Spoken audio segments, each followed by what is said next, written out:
الحمد لله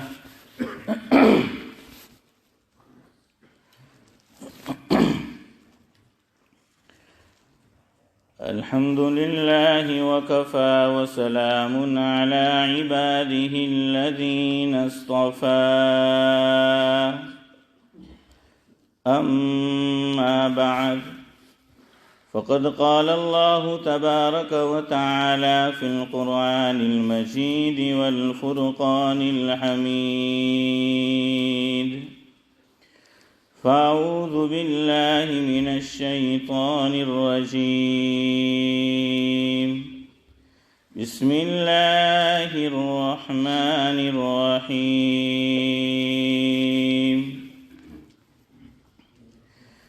إن أول بيت وضع للناس للذي ببكة مباركا وهدى للعالمين فيه آيات بينات مقام إبراهيم ومن دخله كان آمنا ولله على الناس حج البيت من استطاع إليه سبيلا ومن كفر فإن الله غني عن العالمين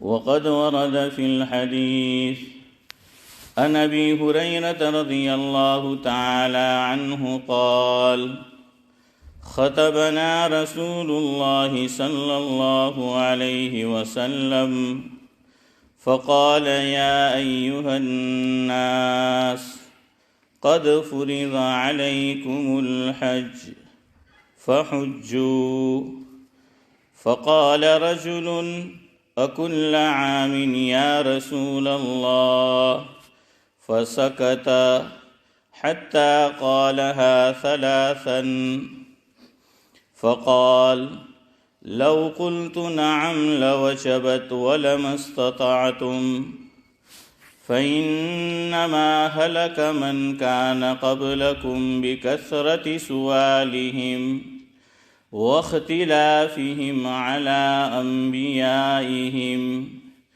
فإذا أمرتكم بشيء فأتوا منه ما استطعتم وإذا نهيتكم عن شيء فدعوه أو كما قال عليه الصلاة والسلام رواه مسلم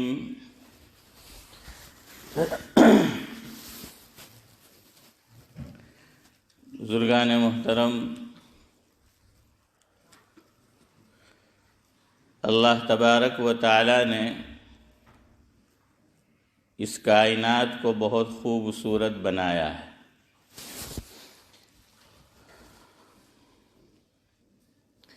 اس میں بعض چیزیں ایسی ہیں کہ جو اپنے اندر ایک کشش رکھتی ہے، مقناطیسیت سا اثر رکھتی ہے، لیکن یہ بات بھی ہے کہ جو کشش اللہ تبارک و تعالی نے کعبۃ اللہ کے اندر اور مسجد نبوی کے اندر رکھی ہے، ویسی کشش کسی اور چیز میں نہیں پائی جاتی۔ اس سے انکار نہیں ہے کہ دنیا میں اس کے علاوہ پرکشش چیزیں نہیں ہے، ضرور ہے، لیکن اگر ہم کمپیئر کریں، مقابلہ کریں کعبۃ اللہ سے اور مسجد نبوی سے، تو کوئی مقابلہ ہی نہیں ہے۔ کتنی ہی خوبصورت چیزیں ہیں، آپ ایک مرتبہ دیکھیں گے، 2 مرتبہ دیکھیں گے، بہت تو 3 مرتبہ دیکھیں گے، پھر دل بھر جائے گا۔ لیکن مکہ مکرمہ میں جو اللہ کا گھر ہے اور حضرت نبی کریم صلی اللہ علیہ وسلم کی جو مسجد ہے، مسجد نبوی ہے، اس کے اندر ایسی کشش، ایسا نور اور ایسی مقناطیسیت ہے کہ آدمی 3 بار نہیں 30 بار بھی چلا جائے گا تو اس کے دل میں یہی جذبات انگڑائیاں لینا شروع کر دیتے ہیں کہ میں واپس کب یہاں پہنچوں۔ بلکہ ابھی تو اس نے شہر مکہ اور شہر مدینہ کو چھوڑا بھی نہیں ہوتا، ابھی تو وہیں ہے اور دن گن رہا ہے کہ 2 دن باقی ہے، 1.5 دن باقی ہے، 1 دن باقی ہے، چند گھنٹے باقی ہے، چند منٹ باقی ہے۔ وہیں سے اس کی تڑپ ہوتی ہے کہ میں دوبارہ یہاں کب آؤں۔ حضرت مولانا احمد اللہ صاحب راندیری نور اللہ مرقدہ، ہمارے حضرت امام صاحب بہت اچھی طرح ان کو پہچانتے ہیں۔ راندیر جامعہ حسینیہ میں 40 سال سے زائد حضرت نے بخاری شریف کا درس دیا ہے، اور گجرات کے اندر جو بدعات اور خرافات تھی، یہ یاد رکھیے گجرات بھی ایک زمانے میں بدعات اور خرافات کا گڑھ تھا، لیکن ہمارے اکابر کی مستقل پھر محنت رہی ہے، دعوت و تبلیغ کے احباب کی محنت رہی ہے۔ ان میں جن اکابر کا نام سر فہرست ہم لے سکتے ہیں اور آتا ہے، ان میں ایک نام حضرت مولانا احمد اللہ صاحب راندیری نور اللہ مرقدہ تھے۔ اور حضرت نے دیکھیے عوام کو عوام کی زبان میں سمجھانا ہوتا ہے۔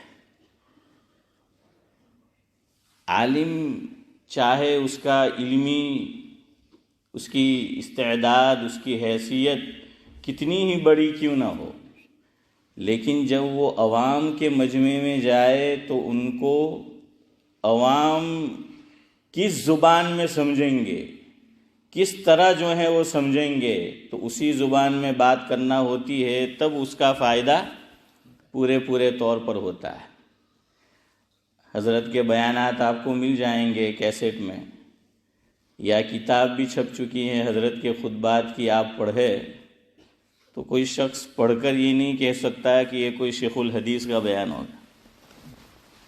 پوچھئے حضرت مولانا سے، ہماری طرف جس کو بولتے ہیں کہ 1.5 بھاشا، یعنی اردو بھی ایسی کہ کہیں ٹانگ توڑی کہیں ہاتھ توڑا ہیں، تو اس طرح کی جو ہے وہ حضرت اردو بولا کرتے تھے تاکہ مجمع تک جو پیغام پہنچانا ہے، جو میسیج پہنچانا ہے، جو سندیش دینا ہے، تو پورے طور پر ان تک پہنچ سکے۔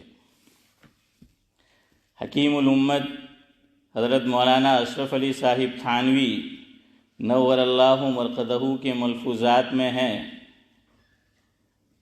جس کا مفہوم یہ ہے کہ کوئی عالم، کوئی داعی مجمع جو بیٹھا ہے عوام کا ہے، اس کی سطح کے اعتبار سے بات نہیں کرتا، اس کا جو علمی اسٹینڈرڈ ہے اس اعتبار سے وہ بات کرتا ہے، تو یہ سامعین سے محبت نہ ہونے کی علامت ہے۔ ارے بھائی تجھے تو ان تک پیغام پہنچانا ہے، تو اتنی بھاری انگلش بولے گا، تو اتنی بھاری جو ہے وہ عربی بولے گا، اتنی ہائی کلاس جو ہے وہ اردو بولے گا، گجراتی میں سنسکرت جو ہے وہ گجراتی تو بولے گا بالکل، تو یہ مجمع کیسے سمجھے گا؟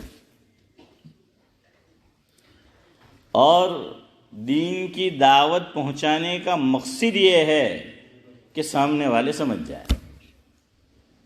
اور دلیل میں حضرت نے یہ بات پیش فرمائی جو قرآن کریم میں سورہ طٰہٰ میں ہے، 16واں پارہ، پہلا رکوع جو ختم ہوتا ہے اور وہاں سے جو آیت شروع ہوتی ہے، اس میں اللہ رب العزت ارشاد فرماتے ہیں کہ رب اشرح لی صدری ویسر لی امری واحلل عقدۃ من لسانی یفقہوا قولی۔ حضرت موسیٰ علیہ السلام نے اللہ تعالیٰ سے کیا دعا کی؟ ایک دعا یہ کی ہے اس میں، ایک تو یہ کہ مجھے شرح صدر کی دولت نصیب فرما، میری زبان کی گرہ کو جو ہے وہ کھول دے، اور جو بات میں کہوں، میں جسے دعوت دینے جا رہا ہوں فرعون، تو وہ میری بات اور میری دعوت کو سمجھ جائے، اس کی سمجھ میں آ جائے بات۔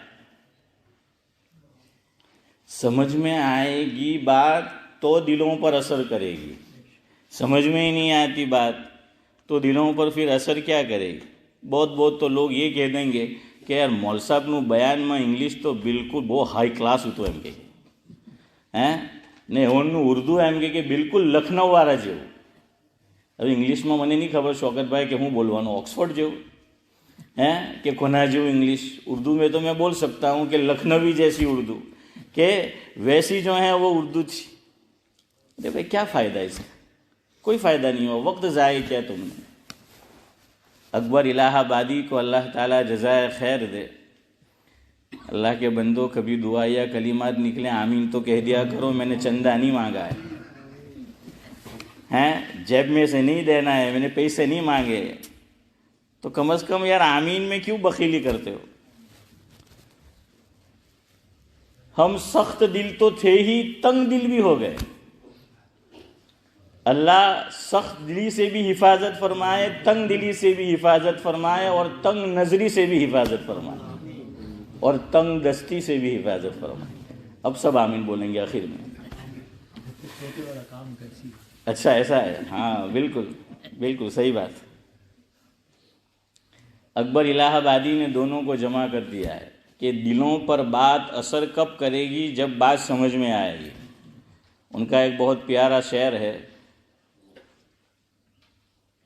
سمجھ میں جو صاف آ جائے فصاحت اس کو کہتے ہیں۔ سمجھ میں جو صاف آ جائے فصاحت اس کو کہتے ہیں، اثر ہو سننے والوں پر بلاغت اس کو کہتے ہیں۔ لیکن ہمارے یہاں فصاحت و بلاغت یوں کہ بھائی کوئی نے سمجھ نہیں پڑے ان کے ایو تو یہ فصاحت نے بلاغت نہیں۔ فصاحت یہ ہے کہ میں جو بات کہہ رہا ہوں ان پڑھ سے ان پڑھ آدمی کے دماغ میں بھی گھس جانی چاہیے، کہ بات آنی چاہیے کہ مولوی صاحب نے کیا کہا ہے، داعی نے کیا بات کہی ہے۔ تو فرمایا کہ پھر اس کی وجہ سے دل پر کیا ہوگا؟ وہ اثر ہوگا۔ تو حضرت مولانا احمد اللہ صاحب نادری رحمۃ اللہ علیہ نے ویسے ہی کام کیا۔ اتنی آسان اردو، اتنی آسان زبان حضرت نے جو ہے وہ استعمال کی، اور بدعت کا قلعہ اور گڑھ جو تھا گجرات اس کو کما کیا ہے۔ تو حضرت مدینہ شریف میں تھے، حاضری کے دن قریب تھے، انڈیا جانا تھا، دل بھی نہیں چاہ رہا تھا کہ حضور کا شہر چھوڑ کر جائے، مسجد نبوی کی حاضری چھوڑ کر جائے، روضہ رسول پر حاضری جو دی جاتی تھی اسے چھوڑ کر جائے۔ تو حضرت ایک رباعی پڑھا کرتے تھے، جیسے جیسے وقت قریب آ رہا تھا کہ بمشکل ملا ہے دیار مدینہ، بمشکل ملا ہے دیار مدینہ، نہ چھیڑو مدینے سے جانے کی باتیں، بمشکل ملا ہے دیار مدینہ، نہ چھیڑو مدینے سے جانے کی باتیں، محمد اور اس کے گھرانے کی باتیں ہیں ایمان کو کامل بنانے کی باتیں۔ واقعتاً مشکل سے ملتا ہے نا، ہر آدمی کے پاس تو اتنی استطاعت اور مال نہیں ہوتا، مشکل سے آدمی وہاں پہنچتا ہے کہ پتہ نہیں پھر جو ہے وہ کب حاضری ہوگی اور ہوگی بھی کہ نہیں ہوگی۔ اور ایک بات یاد رکھو، اب آج کے دور میں حاضری ہوتی ہے تو حاضری کو وصول کرو، جیسے ہمارے شوکت بھائی اور دعوت و تبلیغ کے احباب کہتے ہیں کہ وصول کرنا ہے، کہ جاؤ تو وصولی کر کے آنا، لے کے آنا ہے۔ تو اسی طریقے سے مدینہ شریف بھی حاضری دو، مکہ شریف بھی وصول کر کے آؤ۔ اب تو بس یہ ہوتا ہے، سیلفی لی جا رہی ہیں، ویڈیو بنائے جا رہے ہیں۔ ارے تو وہاں اس لیے گیا تھا۔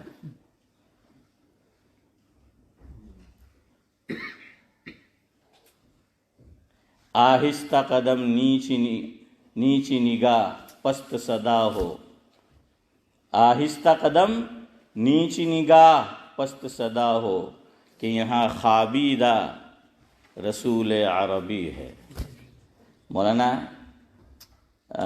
بدر عالم صاحب میرٹھی رحمۃ اللہ علیہ یا علامہ سید سلیمان ندوی، دو میں سے کسی ایک کے جو ہیں وہ اشعار ہے، تو یہ ویسے ہی مجھے اس کا ایک مصرع یاد آ گیا کہ مدینہ شریف میں حاضری ہو، حضور کے روضے پر حاضری دو، کعبۃ اللہ میں حاضری دو۔ فرمایا چلنا کیسے ہیں؟ آہستہ قدم۔ چال بھی ایسی نہیں ہونی چاہیے کہ ٹپ ٹپ ٹپ ٹپ جو ہے وہ آواز آئے، یا بے ادبی کا شائبہ ہو کہ جب حرمین شریفین کی حاضری دو آہستہ قدم ہو، نگاہ نیچی ہو۔ اب یہاں تو نگاہیں اوپر رہتی ہے، سیلفی لی جا رہی ہے، بھئی میرا ویڈیو بنا، میرا فوٹو جو ہے وہ بنا۔ ارے وہاں پر آلریڈی اللہ تعالیٰ کی طرف سے تجلیات ہو رہی ہے نور کی۔ کعبۃ اللہ یہ تجلیات کا مرکز ہے، اور تو اس تجلی میں پڑا ہوا ہے۔ اب دیکھیے آدمی جیسا جاتا ہے ویسا ہی واپس آتا ہے۔ وہ کہتے ہیں کہ کہاں گئے کہیں نہیں، کیا لائے کچھ بھی نہیں۔ پہلے زندگی میں ایک حاضری ہوتی تھی کعبۃ اللہ کی، زندگی میں ایک حاضری ہوتی تھی روضہ رسول اللہ کی، زندگی میں ایک حاضری ہوتی تھی مسجد نبوی میں۔ عام طور پر اپواد ہوتا رہا ہے، لیکن زندگی کی کایا پلٹ ہو جاتی تھی ایک ہی سفر سے۔ اب ہر سال عمرے ہو رہے ہیں، اور ہر 4-5 سال میں آدمی حج کر رہا ہے، لیکن زندگی میں کوئی نمایاں فرق نظر نہیں آتا۔ کیوں؟ وہاں حاضری جس طرح دینی ہے ویسی دو۔ ہمارے حضرت مولانا یوسف بنوری علیہ الرحمہ، اللہ مرحوم کو غری کے رحمت کرے، ہر سال حضرت حج میں اور عمرے میں جاتے تھے۔ کسی نے حضرت سے پوچھا کہ حضرت آپ ہر سال کیوں وہاں حاضری دیتے ہو؟ ہر چند سال کے بعد جایا کرو۔ اللہ اکبر، بڑوں کی نیتیں کیسی ہوا کرتی تھی، ان کے مطمع نظر کتنا بڑا مقصد ہوا کرتا تھا۔ فرمایا کہ بھائی تم سمجھے نہیں کہ میں کعبۃ اللہ میں کیوں حاضری دیتا ہوں ہر سال، اور مسجد نبوی میں حضور کے روضے پر کیوں حاضر ہوتا ہوں۔ فرمایا کہ ایک توحید کا مرکز ہے اور دوسرا محبت کا مرکز ہے۔ فرمایا کہ یہ میرا جو دل ہے، یہ میری جو گاڑی ہے کم و بیش 6 فٹ کی، فرمایا کہ دل اس کے اندر مجھے توحید کا پیٹرول بھرنا ہوتا ہے اس گاڑی میں تو مکہ حاضری دیتا ہوں، اس میں سنت اور محبت کا پیٹرول بھرنا ہوتا ہے تو حضور کے روضے پہ حاضری دیتا ہوں۔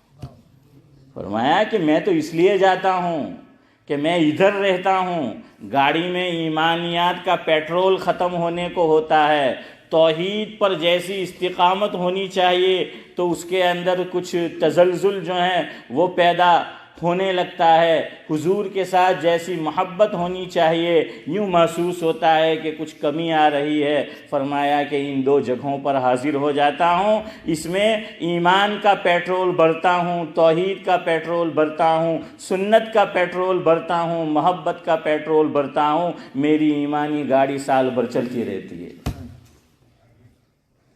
تو ذرا یہ بھی غور کرو، اب تو حج کتنی مہنگی ہوتی جا رہی ہے، عمرے کتنے مہنگے ہوتے جا رہے ہیں، ہزاروں پاؤنڈ میں اور آپ خرچ کر کے جاتے ہیں، آئے کہاں گئے؟ کہیں نہیں، کیا لائے؟ کچھ بھی نہیں، کوئی زندگی میں نمایاں جو ہے وہ فرق یہ نظر نہیں آ رہا ہوتا۔ تو غور کرو اس پر بھی کہ ہمارے جانے کا مقصد کیا ہونا چاہیے اور کیا ہو۔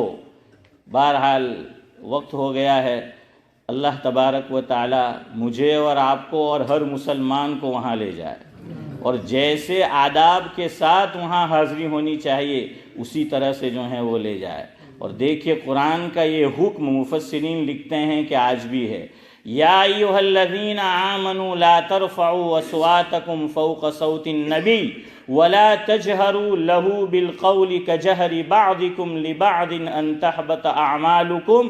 اللہ اکبر، آگے فرمایا وانتم لا تشعرون، فرمایا کہ تم نے نبی کے سامنے اور نبی کی آواز پر اپنی آواز کو بلند کیا، تمہارے سارے نیک اعمال غارت ہو جائیں گے، ملیا میٹ ہو جائیں گے، اور تمہیں شعور بھی نہیں ہوگا۔ آج ہمیں شعور بھی نہیں ہے۔ وہاں پہ ویڈیو ہو رہا ہے، سیلفیاں لی جا رہی ہے، فوٹو جو ہیں وہ کھینچے جا رہے ہیں، آواز بلند کی جا رہی ہے۔ اہل السنت والجماعت کا عقیدہ ہے کہ حضور اپنی قبر مبارک میں آج بھی زندہ ہے، آج بھی حیات ہے۔ ہاں، کیفیت کیا ہے حیات کی، اس میں پھر جو ہے وہ تفصیل ہے جس کا موقع نہیں ہے۔ مفسرین نے لکھا کہ وہاں آج بھی ہماری آواز کو بلند نہیں کرنا ہے، اللہ کے اس گھر میں بھی آواز کو بلند نہیں کرنا ہے جہاں میں بیٹھے ہیں، اور جس کسی مسجد میں۔ حدیث میں حضور نے فرمایا جو مسلمان مفہوم ہے مسجد میں بیٹھ کر دنیا کی باتیں کرتا ہے، اس کی نیکیاں اسی طرح ضائع ہو جاتی ہے جس طرح خشک لکڑی اور خشک گھاس اس کو آگ میں ڈالا جائے، آگ فوراً اس کو جلا دیتی۔ مسجد میں آئے ہو، اللہ کے گھر کا حق ادا کرو، یہ وقف کا مال ہے، خواہ مخواہ اپنے لیے لائٹ اور بجلی کا استعمال کرنا جائز نہیں ہے، چاہے پھر کوئی بھی ہو۔ عمر بن عبدالعزیز خلیفہ ہے، اور اپنا کوئی کام کرنا ہے، حکومت کے تیل سے جو چراغ جلتا تھا اسے بند کر دیا۔ کسی نے پوچھا حضرت کیوں؟ فرمایا اب تک حکومت کے کام میں تھا، اب میرے اپنے کام میں ہوں، اس لیے میں اپنا چراغ جلاتا ہوں۔ یہاں چاہے میں پیسہ دیتا ہوں، آپ پیسے دیتے ہو، مسجد اللہ کا گھر ہے، خصوصی طور پر وقف کا مال استعمال کرنا جائز نہیں ہے۔ مسجد میں اللہ کے گھر کا احترام کرو، اللہ کے نام کا احترام کرو، اذانوں کا احترام کرو۔ قرآن شریف رکھے ہوئے ہیں، پاؤں لمبے ہیں، ایک قبلہ بھی ہے اور قرآن بھی ہے، تو غیرت کہاں مر گئی مسلمان کی؟ ہیں تو نہ قبلے کی طرف پاؤں دراز کرو، نہ قرآن شریف کی طرف کرو۔ مسجد میں اس حیثیت سے مت بیٹھو۔ بعض لوگ سو جاتے ہیں اس طریقے سے، لوگ نماز کے لیے آ رہے ہیں، ٹھیک ہے سب چلے گئے، وہ الگ بات ہے، پتہ نہیں چلتا نئے آدمی کو اگر لائے تو کہ یہ مسجد ہے کہ کیا ہے۔